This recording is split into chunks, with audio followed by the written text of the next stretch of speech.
Hi guys, this is Alan and welcome to my channel Alan Balandan.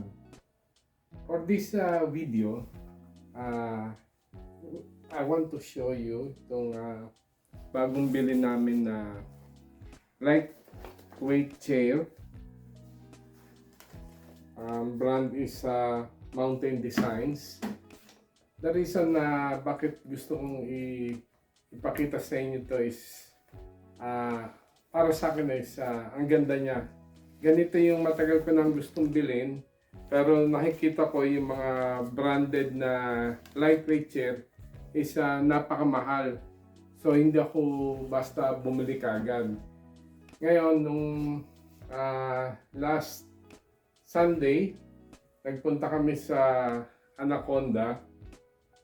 Yan yung isa sa malalaking store ng camping gears dito sa Australia, specifically South Australia. Ayun na nga, nung makita ko sa Anaconda, meron din siya nung branded na lightweight chair. At ang price niya is 180 plus. At ito, ang regular price nito is nasa 129. Pero dahil sa nakita namin sale, it's 49 plus, almost 50. So lumalabas na dalawa nito, katumbas na nung isa pa lang nung lightweight chair. At nung tignan ko naman sa loob, is parang-pareho naman sila. At saka nagkaiba lang ng konti, napakaliit na diferensya sa weight, pero napakagaan din ito. Tapos material, pati yung size ng mga frame at saka yung canvas niya napakaganda. So naisip namin na bumili na habang naka-sale pa. At ito nga, ipapakita ko sa inyo kung ano ang pagkakaparehas niya doon sa sinasabi kong high-end na lightweight chair. So ito, bubuksan natin. Labas natin siya sa bag. Meron din siya sariling bag.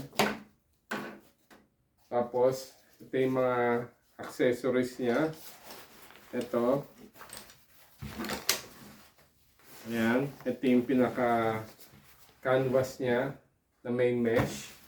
Tapos, meron pa siyang ganito na mamaya papakita ko sa inyo anong purpose nito.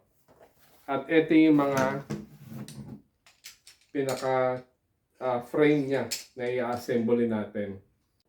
So I'm sure na marami na sa inyo ang meron ng ganito. Maaaring sabihin nyo, meron naman ako niyan eh.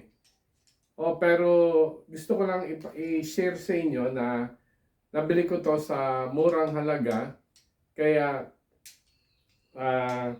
natutuwa kami at nais namin i-share sa inyo. Malay nyo baka makabili rin kayo ng ganito na mura din at makikita nyo na halos parehas talaga nung high-end na lightweight chair. So pisahan natin ang pag-assemble nito. First of all, ayan, bawat frame niya is para ding yung pag-assemble ng tent. Meron ding mga string na siyang hahawak sa kanya, and then papasok mo lang sa mga butas.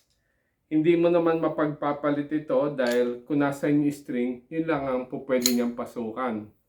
So ayan, ganyan. Tapos walang ano to, specific sequence ng kung ano uunahin mo. Basta maipasok mo lang na maayos sa mga butas. At gaya nga na nasabi ko, hindi mo naman mapagpapalit-palit yan. Dahil kung saan yung string na, doon mo lang siya pwedeng ipasok. Ayan. So, ayan na siya. So, ito na ang kabuuan ng kanyang frame. And then, of course, kung nasaan yung mga rubber footing niya, yun ang pinaka-ibaba. Ayan, yan ang itsura niya. Ngayon, pagka nabuo mo na yung frame, so of course, ito yung likod kasi siya yung longer side.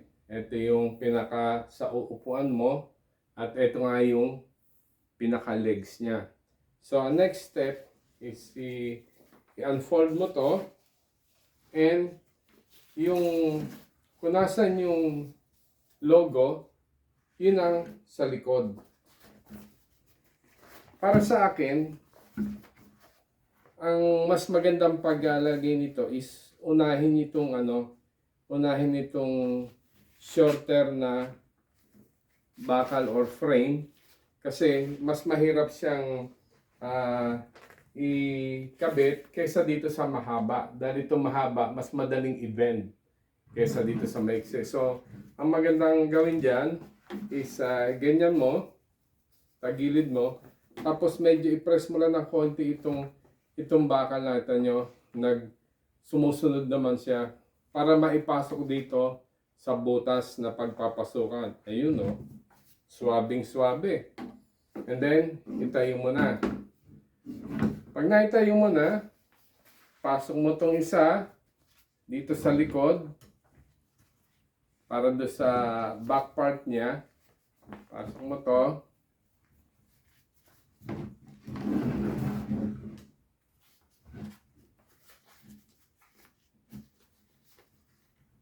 Ayan.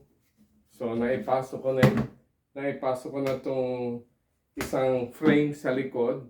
Ito na lang ang kailangan. So, ang gawin mo, i-side mo rin siya.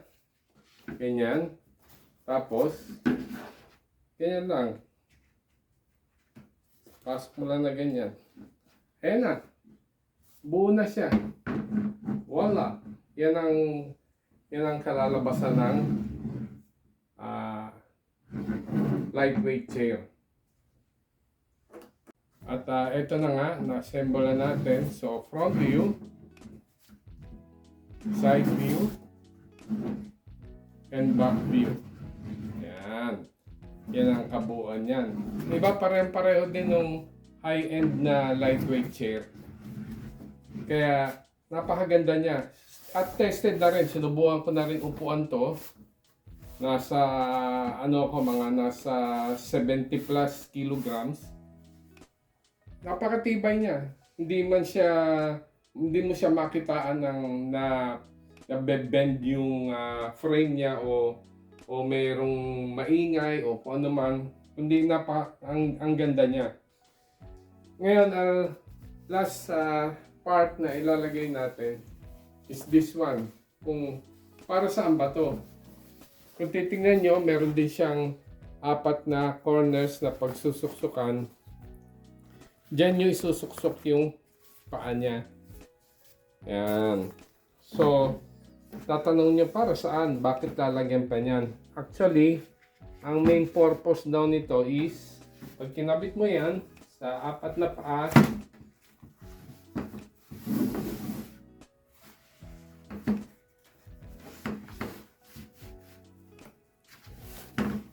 ayan ang kalalabasan yan. Pag kinabit mo siya sa 4 na paa, ayan.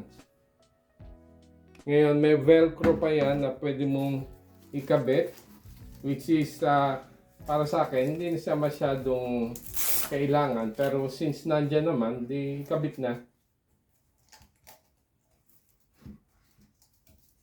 Ayan. Ganyan.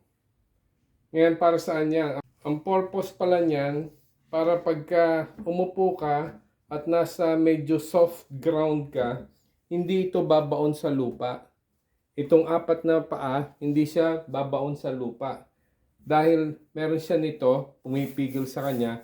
At ang kagandahan pa nito, since matibay din siya para siyang itong inuupuan, itong canvas, walang chance na bumuka itong frame. Hindi siya, kahit medyo mabigat ka, hindi siya bubukang ganyan. Kasi, napipigilan siya nito. And by the way, ang capacity pa nito is 120 kilograms. So ayan siya, kabuuan niya. Tapos na. Okay na. Pwede mo nang gamitin. So, yun nga. Kaya ako pinakita sa inyo to para magkaroon kayo ng idea, makita nyo rin ang actual na itsura nitong lightweight chair. So ayan na nga mga kababayan, co-campers, fellow campers, kung gusto niyo ng gantong lightweight chair, ayan ang itsura niya, finished product niya, at pwede niyo nang gamitin. So hanggang sa susunod na pagkikita natin, meron pa akong mga i-video ng mga camping gears na binili namin at papakita ko sa inyo kung ano mga pros and cons, kung maganda nga ba siya. So please keep on watching at abangan nyo lang palagi si Alan Balanlan.